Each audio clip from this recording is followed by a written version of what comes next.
Hey guys, so this one gave me trust issues, like real trust issues. You know that feeling when you're just trying to get home after a long day, you're tired, hungry, maybe a little lonely, and you just want to collapse in a bed? Yeah, that's where this starts. And let me tell you what happened next. It changed everything. So picture this. Late night, you've just gotten off work, or maybe you're coming back from visiting family in the province.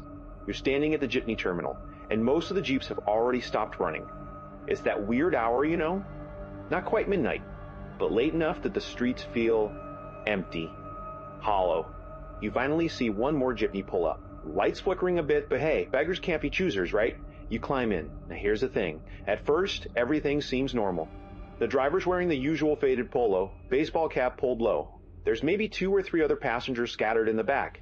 Nobody's talking. Everyone's just staring at their phones or looking out the window. The Jeepney starts moving, and you settle in. You're finally going home. Except, something feels off. First, you notice the route. The driver takes a turn you don't recognize. Okay, maybe it's a shortcut, you think.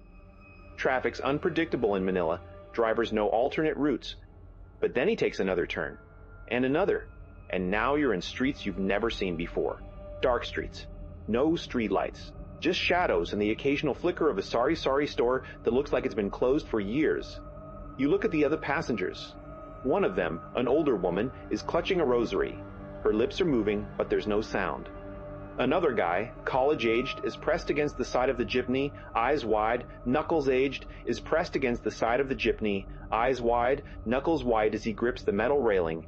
You want to say something, ask where you're going, but your throat feels tight. The words won't come. That's when you notice the driver's eyes in the rearview mirror. He's looking at you, not at the road, at you. And he's smiling, not a friendly smile. More like he knows something you don't. Your stomach drops. You tell yourself you're being paranoid. It's just been a long day. You're tired. But then the Jeepney passes under a streetlight, and for just a second, you see it clearly. The driver has no reflection in the rearview mirror. Your heart's pounding now. You blink, look again. The mirror shows the empty driver's seat, the road behind you. But where the driver should be, nothing. Just empty space. You look directly at him. He's still there, hands on the wheel, that same smile. But the mirror? Empty. The old woman with the rosary suddenly speaks up. Her voice is shaky but firm. Manong? Parapo. She wants to get off. The driver doesn't respond. Doesn't even slow down. She says it again, louder. Parapo. Nothing. The Jeepney keeps moving. Faster now. The streets are getting darker, narrower. You don't recognize anything anymore. The college guy starts banging on the metal frame. Tigel, stop! Para! His voice is cracking with panic. That's when you realize you can't feel the vibration of the engine anymore. The Jeepney's moving, but there's no sound. No rumble, just silence. A deep, suffocating silence that presses against your ears. Then, out of nowhere, the Jeepney lurches to a stop. Hard. You all jerk forward. The driver fully turns around this time, and that smile is gone. His face is pale. Too pale. His eyes are black. Completely black. No whites. No pupils. Just black. And he says, in a voice that sounds like it's coming from somewhere far away, "End of the line." The doors are open. Nobody waits.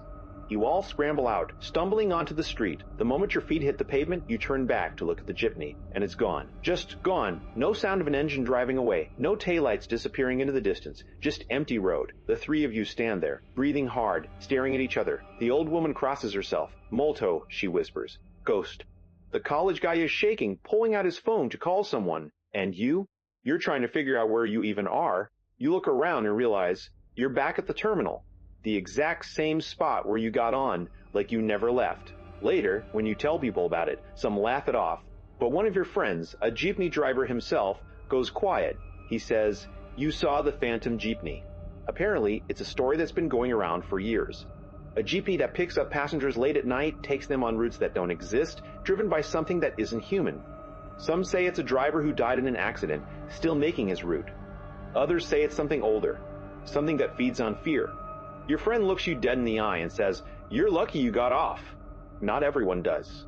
And that's the thing, right? We trust these routines. We trust that when we get into a Jeepney, we'll get home. But sometimes what picks you up isn't taking you home at all. So here's the lesson. If you're ever on a Jeepney late at night and the route feels wrong, if the driver won't respond, If the other passengers look terrified, get off. Immediately. Don't wait. Don't second guess yourself. And maybe, just maybe, check that rearview mirror. If you've experienced something like this, or if you've heard stories about the Phantom Jeepney, drop a comment below. I'd love to hear your stories. And guys, seriously stay safe out there. Not everything on the road is what it seems. Until next time, keep your eyes open.